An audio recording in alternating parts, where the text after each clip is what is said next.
최원영 목사님 나 외에 구원자가 없느니라 하는 주제를 가지고 말씀을 전하겠습니다.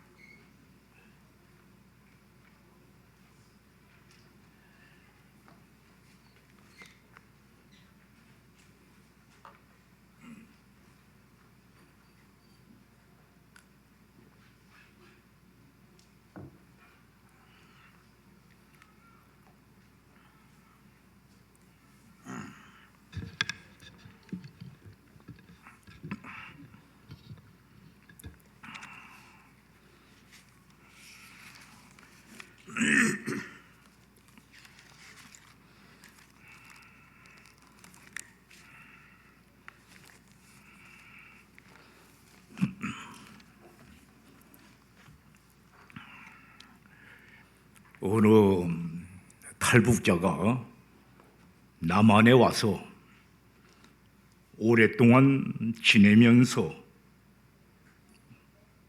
보고 겪은 후에 한 말입니다. 북쪽은 불행을 몰라서 미쳤고 남한은 행복을 몰라서 미쳤다. 여러분 어떻게 생각하십니까?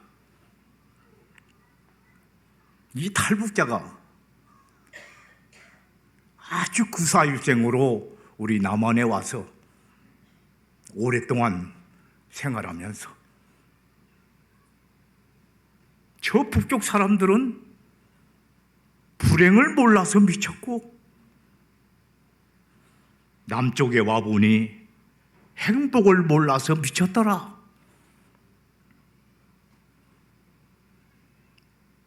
저들이 하룻밤을 늘 생활하면서 탁 켜니까 수돗물이 나오고 탁 켜니까 전기가 들어오고 그리고 탁 켜니까 따뜻한 물이 나와서 얼마나 여기가 천국이구나 한없이 울었답니다.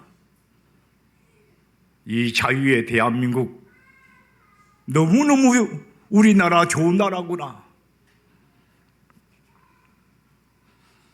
우리가 아무리 어렵다고 해도 그래도 이 정도면 자유롭고 풍요롭게 잘 사는 나라입니다. 지금 우리가 누리고 있는 이 자유와 풍요 어디서 어떻게 해서 주어졌습니까? 그 뿌리, 그 근원, 그 역사적인 교훈을 우리가 꼭 기억해야 합니다. 사실로 우리는 73년 전 1950년 6.25 전쟁 때에 16개 나라 유엔군 연합군이 이 땅에 오지 않았다면 어떻게 되었을까요? 30일 만에 서울이 함락되고 대전을 뺏기고 대구까지 밀려 내려왔습니다. 마지막 낙동강 전선까지 무너지면 이제는 대구를 이어서 부산까지 내려오게 됩니다. 그러면 우리가 이렇게 자유롭고 풍요한 나라에 살 수 있겠습니까? 완전히 공산화됐을 것입니다. 김씨 왕조 3대 세습 체제 속에서 공산화된 나라에서 살게 될 것입니다.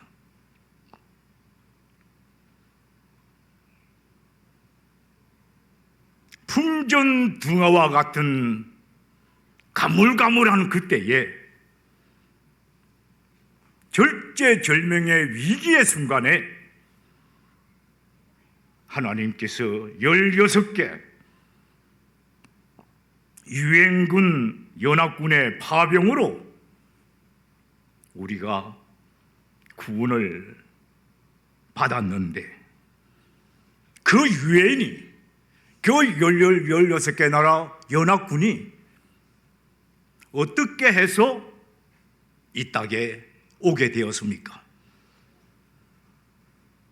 이 드라마틱한 역사적인 사건을 이 대한민국을 위해서 하나님께서 두 가지의 놀라운 연출을 하셨습니다. 하나는 에티오피아입니다. 하나님께서 에티오피아라고 하는 그 아프리카 나라 에티오피아라는 나라를 세례 요한 같이 준비시키셨습니다. 여러분, 우리 에티오피아라 아프리카의 그 에티오피아라 하면 무슨 생각이 떠오릅니까? 아마 대부분 가난한 나라, 못 사는 나라 그렇게 떠올릴 것입니다. 그러나 전 세계가 그렇다고 해도 우리 대한민국 국민이라면 가난이 아닌 감사함이라고 하는 이 단어가 먼저 떠올라야 합니다. 지금 우리가 누리는 이 자유와 평화, 그것을 누리게 된 배경에는 에티오피아 사람들의 피와 눈물과 희생이 있었기 때문입니다. 때는 1935년으로 올라갑니다. 그설로 올라갑니다. 이 에티오피아 나라가 이탈리아 나라에게 침략을 받습니다. 용감하게 저항했지만은 힘이 없어서 패전했습니다. 그러자 에티오피아의 셀라시아 황제는 영국으로 망명길에 올랐다가 제네바 국제연맹에 가서 전 세계 지도자들에게 우리를 좀 도와달라. 우리 나라 뺏기게 생겼으니 우리는 힘이 없다. 우리를 도와달라고 호소를 했습니다. 그러나 전 세계 어느 나라도 약하고 득될 것이 없는 이 에티오피아 나라를 선뜻 돕겠다고 아무도 나서지 않았습니다.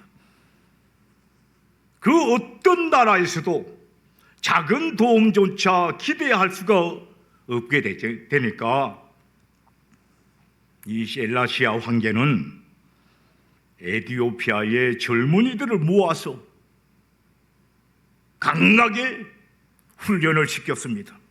군사훈련을 시킵니다. 드디어 1941년 이탈리아를 몰아내는 데에 성공하게 됩니다. 그 후에 1945년에 유엔이 창설되자 셀라시아 황제는 그 많이 모이는 세계 지도자들에게 이렇게 말했습니다.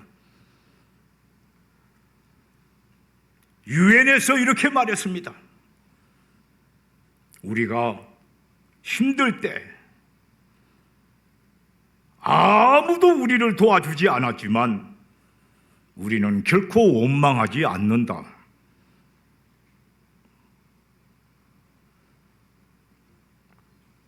그러나 앞으로 우리와 같은 나라가 나오지 않도록 모두가 힘을 모아서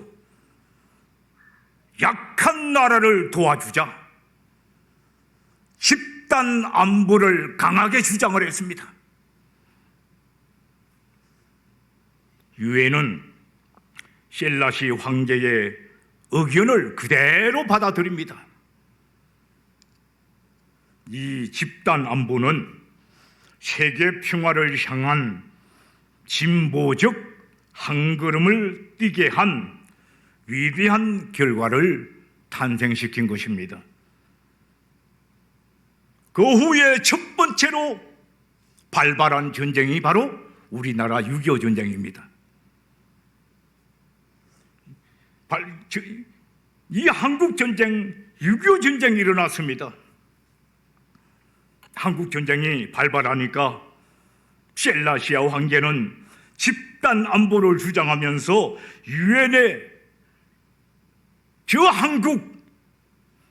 약할 수밖에 없는 한국을 강하게 도와줘야 된다고 요청을 했습니다. 강조했습니다. 그리고 셀라시아 황제는 황실근위대였던 강류 부대를 아프리카 나라에서 최초로 우리나라에 파병을 했습니다.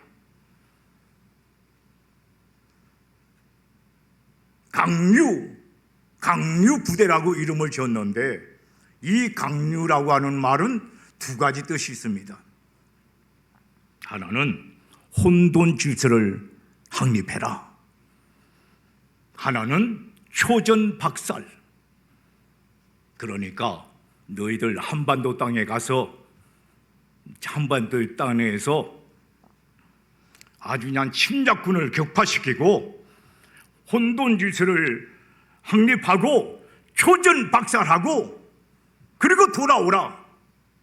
그런 뜻에서 강류 부대를 파병을 한 것입니다.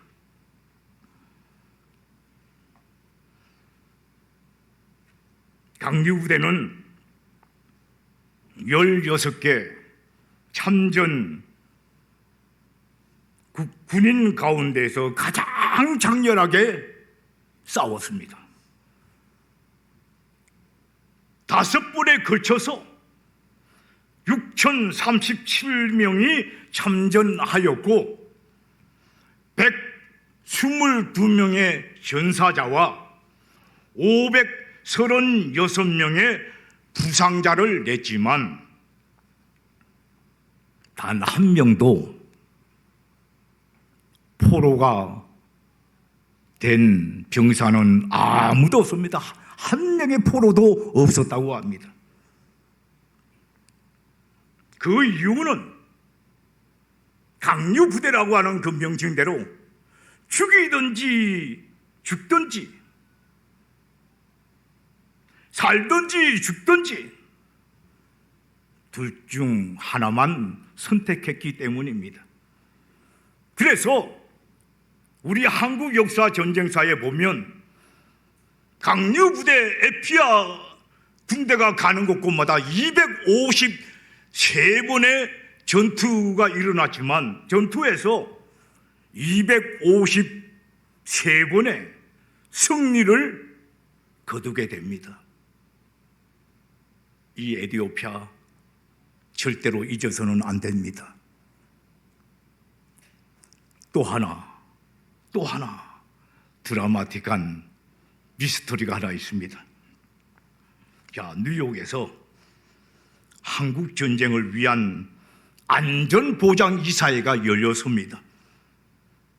거기에 당연히 참석해야 할 구소련의 몰로토프 외상이 그가 참석해서 안전보상이사회에 참석을 해가지고 저 한국 땅 유엔군 못 보냅니다. 거부요, 반대요 하고 손을 한 번만 딱 들면 우리나라에 16개 나라 군대가 들어올 수가 없습니다. 그런데 두 가지 사건, 미스터리 사건이 있습니다. 이 소련의 몰로토프 외상이 그 좋은 고급 승용차를 타고 오다가 그만 고장이 나버렸어요.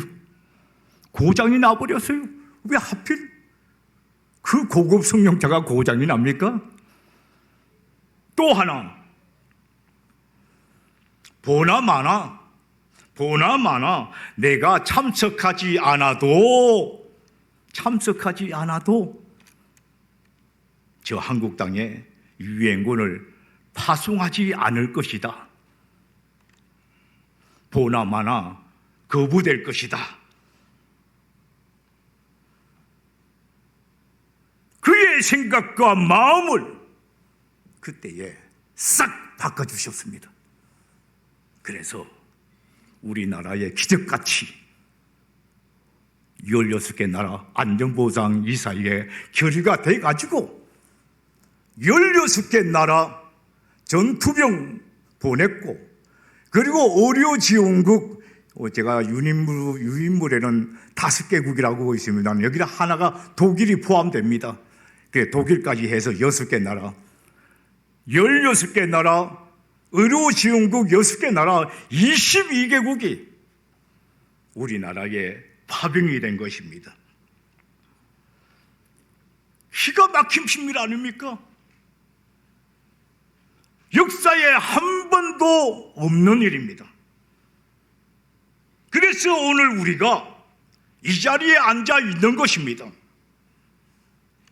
그래서 역사가 뒤바뀐 것입니다. 이만큼 잘 사는 나라가 되었습니다. 얼마나 잘 사는 나라가 됐지 아세요? 여러분 아시죠? 세상에 괌에, 미국 영토의 괌에 휴가 갔다가 여행 갔다가 태풍이 보니까 다 그냥 거기 여행 간 우리나라 사람 숫자가 한 4천 명 가까이가 넘더라고요. 이렇게 잘 사는 나라예요.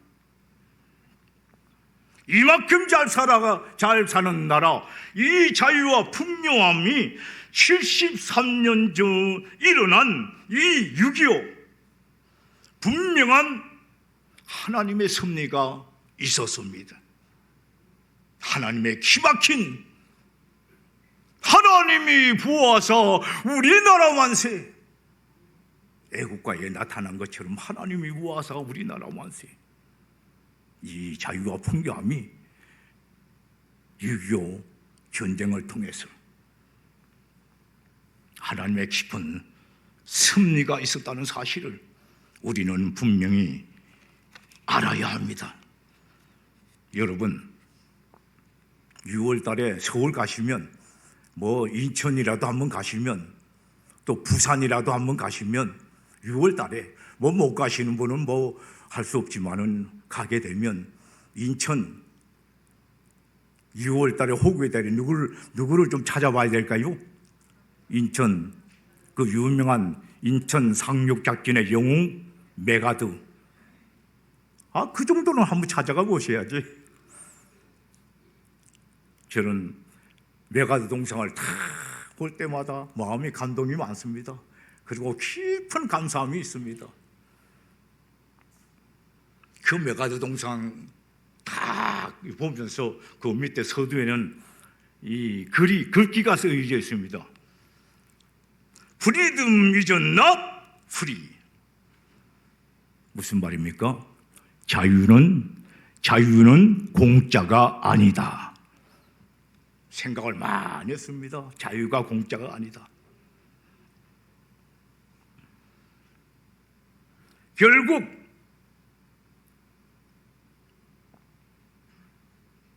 이 메가드 장군이요, 이 불의 신조가 있습니다. 승리의 대신은 없다. 오로지 승리만 있을 뿐이다. 이 메가드 장군의 신조입니다. 그는 철저한 그리스도인입니다. 아무리 최일선에 나가 있더라도, 아무리 그냥 포탄이 날아오는 그 가운데 있더라도 반드시 자기 전에 꼭 하나님의 말씀을 읽고 묵상하고 기도하고 그리고 쉬었다고 합니다. 그는 훌륭한 신앙의 사람이었습니다.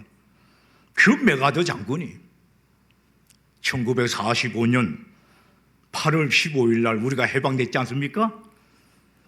이 8.15 히로시마, 나가사키 뭐예요? 원자 폭탄 두 방에 완전히 일본이 항복했지 않아요? 그래서 얼마 전에 히로시마에 윤석열 대통령하고 기시다 일본 총리가 가가지고 아주 참배하는 것을 제가 봤습니다. 참 마음이 뭉클하더라고요. 우리 윤석열 대통령 한마디 하더면 너무 늦게 와서 죄송합니다.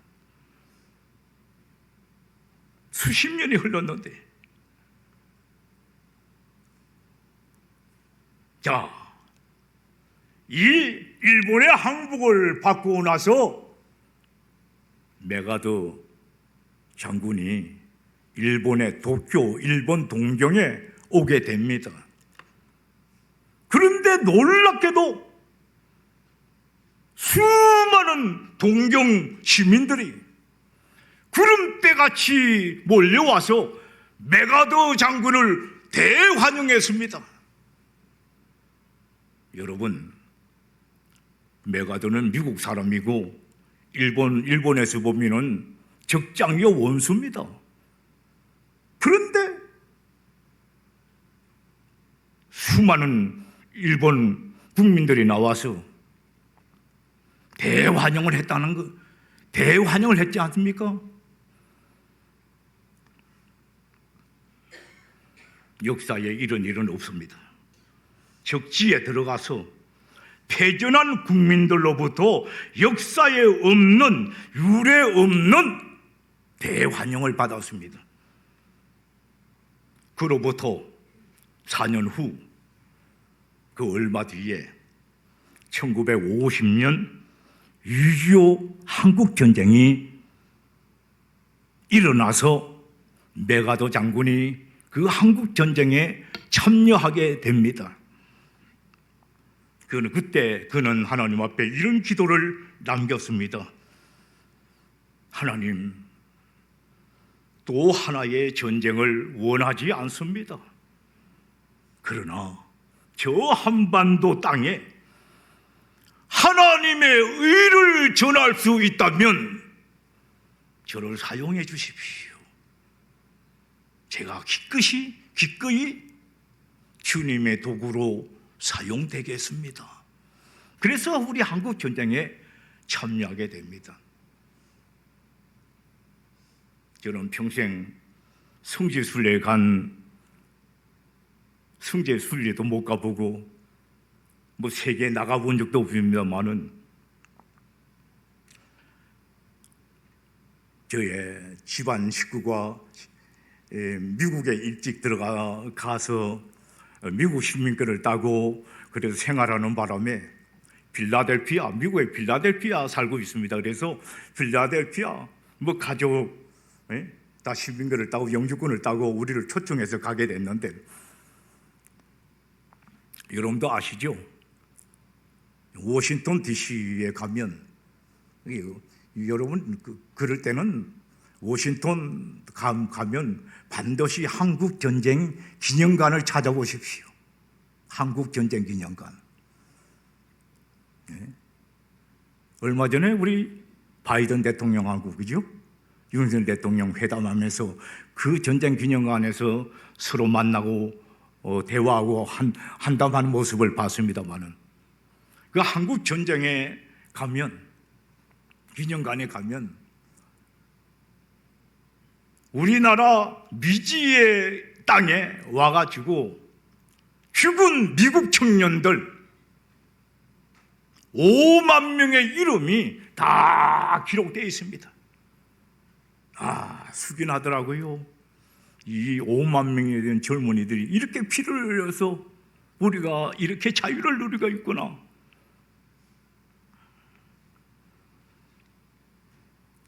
미국 청년들만 5만 명입니다. 그래서 그 밑에다가 자유는 공짜가 아니다, 그 글귀가 쓰여져 있습니다. 결국 종합해서 6.25 전쟁으로 죽은 사람만 다 합해서 300만 명이 넘습니다. 이 엄청난 사람이 얻고 나서야 오늘 우리의 이만한 자유가 주어지고 지켜지고 있다는 사실을 우리는 명심해야 합니다. 자유는 공짜가 아닙니다. 엄청난 희생이 거기에 지불되어 있는 것입니다. 어떤 역사가가 전쟁에 대해서 연구를 했습니다. 과연 우리 지구촌에서 전쟁이 얼마나 있었을까? 연구를 했는데 지나간 거는요. 하여튼 지금까지의 수천 년의 역사 가운데서 전쟁이 일어난 퍼센트를 따져보니까 91.6%가 전쟁이 있었다는 거예요.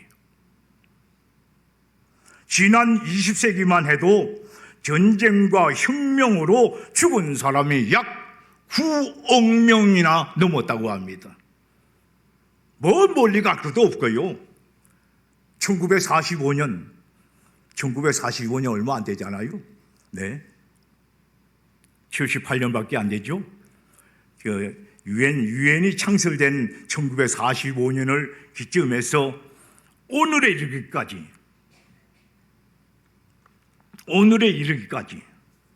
78년이 흐르는 동안에 이 지구촌에 총성이 없었던 평화로운 주는 얼마나 될까 조사해 봤더니 딱 겨우 3주밖에 되지 않았습니다. 그러니까 지금도 우크라이나, 러시아, 수단이고 어디고 이 지구촌에는 전쟁의 역사가 끊임없이 일어나고 있다는 거예요. 이 역사적인 교훈을 우리는 잊지 말아야 합니다. 여러분, 전쟁은 왜 있어야 하죠? 우리가 말하는 역사라고 하는 것은 통틀어서 전쟁의 역사입니다. 여러분, 이 성경, 우리가 하나님의 말씀 성경을 봅니다마는 이 성경이 전쟁의 역사입니다. 전쟁의 역사입니다. 미 방면에 세계적인 근위자 에빌 브루노가 쓴 저서에 보면은 왜 이 땅에 전쟁이 일어나야 되느냐, 일어날 수밖에 없느냐. 첫 번째로 욕심 때문에 일어난다. 지나친 욕심 때문에. 국가적으로도 그러고 개인적으로도 그러고 욕심 때문에 전쟁이 일어난다. 두 번째로 생존 때문에다. 생존 때문에 살아남기 위해서 전쟁이 일어난다. 세 번째로 높은 의미로서 정의를 위해서 전쟁이 일어난다. 좀 더 나아가서 자유와 평화를 위해서 전쟁이 일어난다. 그리고 마지막 다섯 번째로 전쟁 속에 하나님의 심판이 있고 전쟁 속에 하나님의 구원이 있다. 깊이 말씀을 드리면 하나님의 권능과 구원과 사랑의 계시가 이 전쟁 속에 담겨져 있다는 것입니다. 전쟁 속에서 하나님의 사랑을 알고 하나님의 손길을 느끼고 전쟁 속에 하나님의 음성을 듣고 하나님의 능력이 임하고 전쟁 속에 하나님의 신비로운 구원이 있습니다. 하나님께서 기뻐하시는 자를 그 불꽃 가운데서 구원하십니다. 죽고 죽이고 망하는 것 같지만 오묘하게 마치 꽃에서 벌이 꿀을 뽑는 것처럼 묘한 관계입니다. 그래서 새로운 역사를 창조해 가는 것입니다. 오늘 우리가 함께 읽은 본문 43장에서 1절에서 이렇게 말씀합니다. 야곱아, 너를 창조하신 하나님께서 이제 말씀하시느라 이스라엘아, 너를 지으신 하나님께서 이제 말씀하느니라.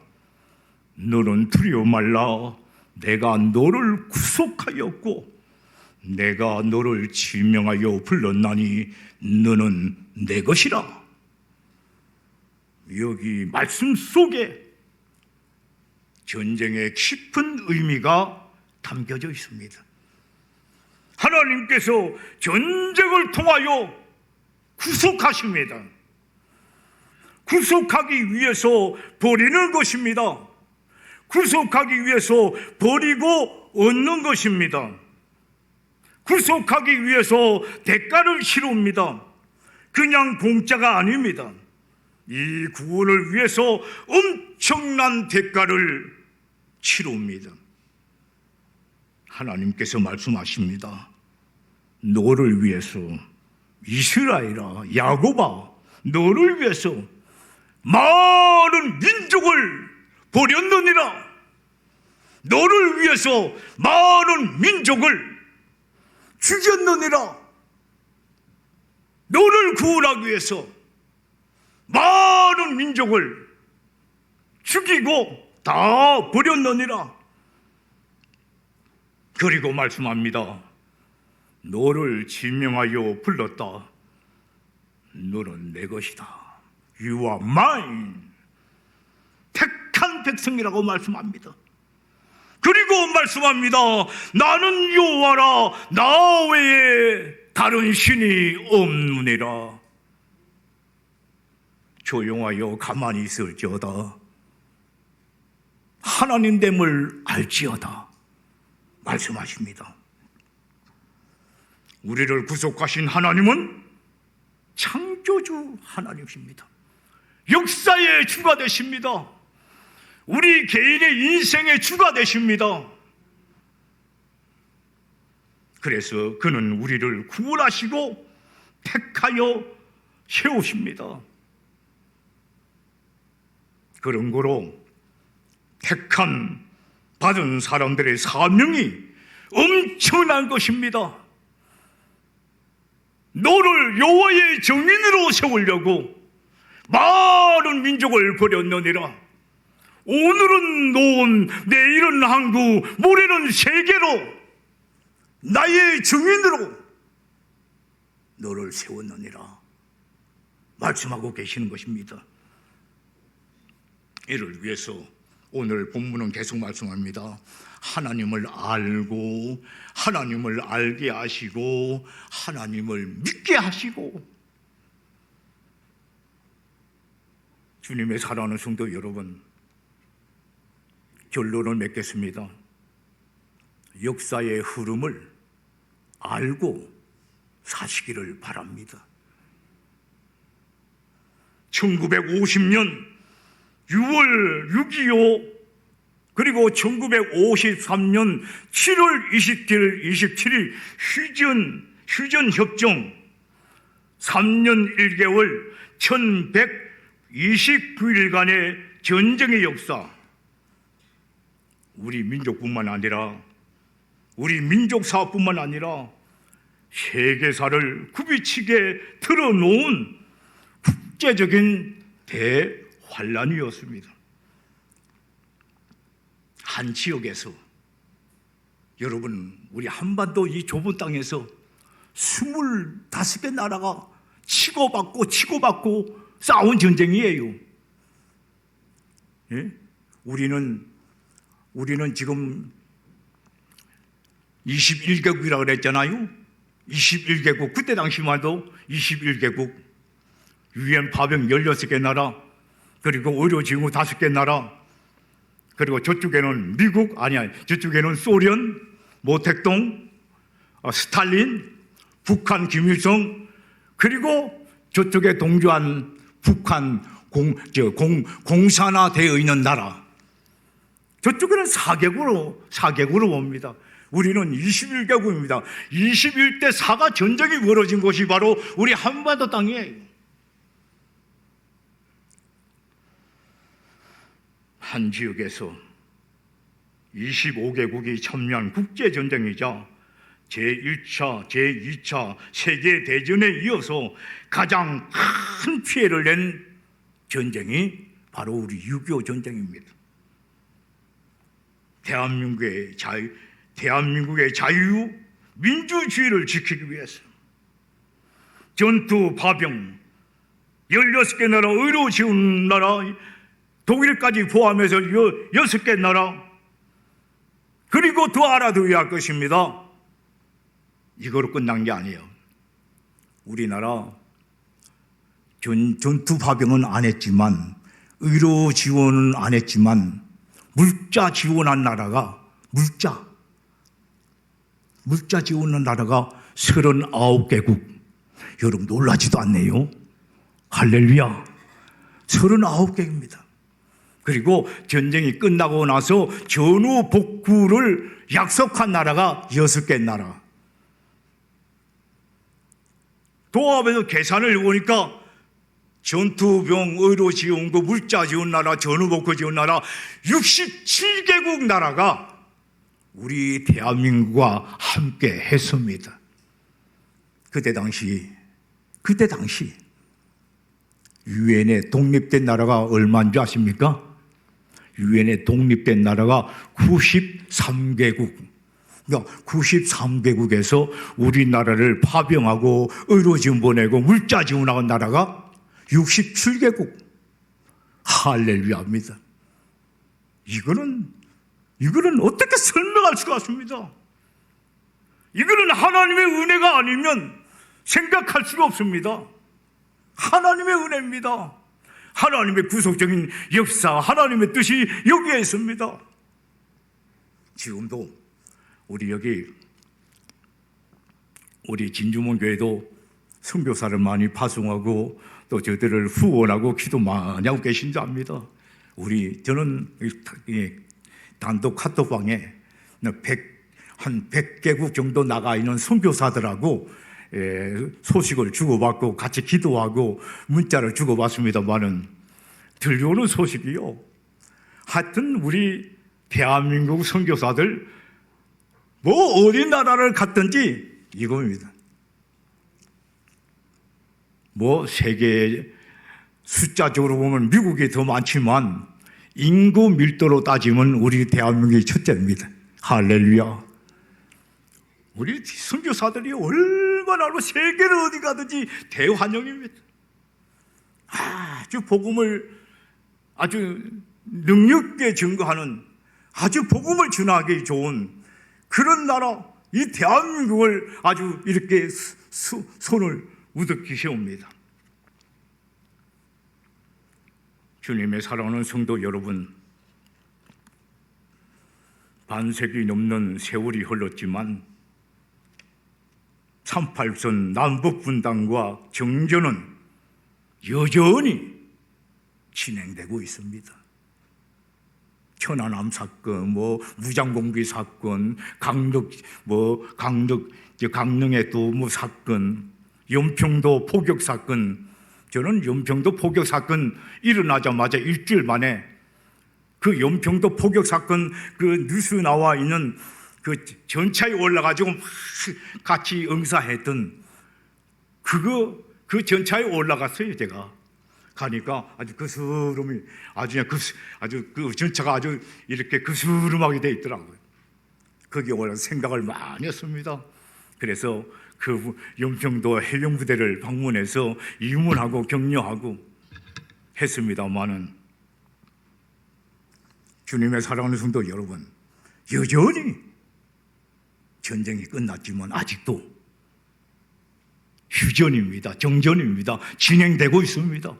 지금도 우리 대한민국 공산화하기 위해서 여러 가지 모양으로 정치, 경제, 사회, 문화 모든 영역에서 얼마나 악한 역사가 일어나는지 모릅니다.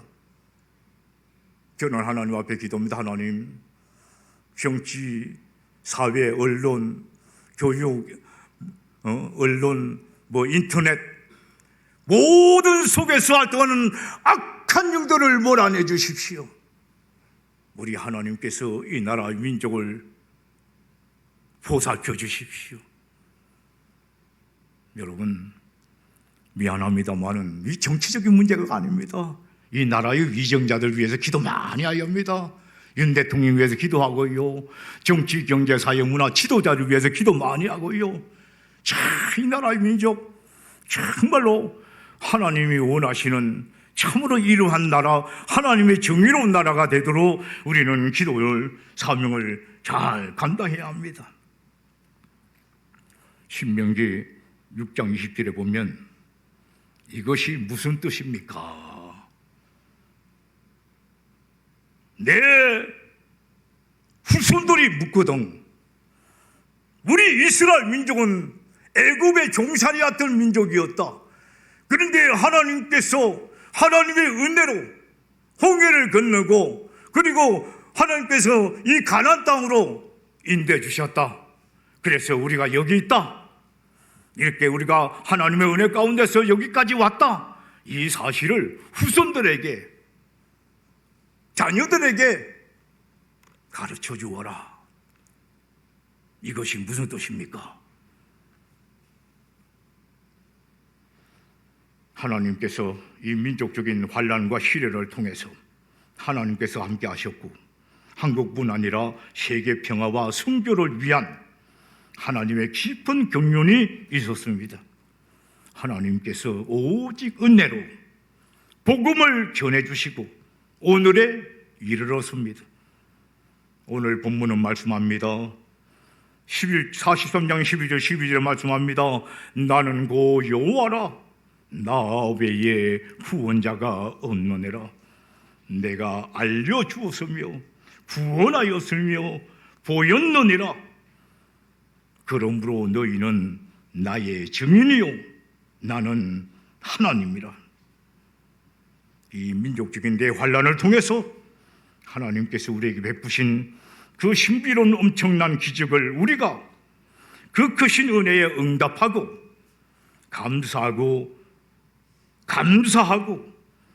그리고 주님 주신 귀한 사명을, 너는 나의 증인이라고 말씀하신 대로 귀한 사명을 잘 감당하고 새롭게 출발하는 우리나라, 이 땅, 이 교회와 이 주의 성도들 되시기를 바랍니다. 기도하겠습니다.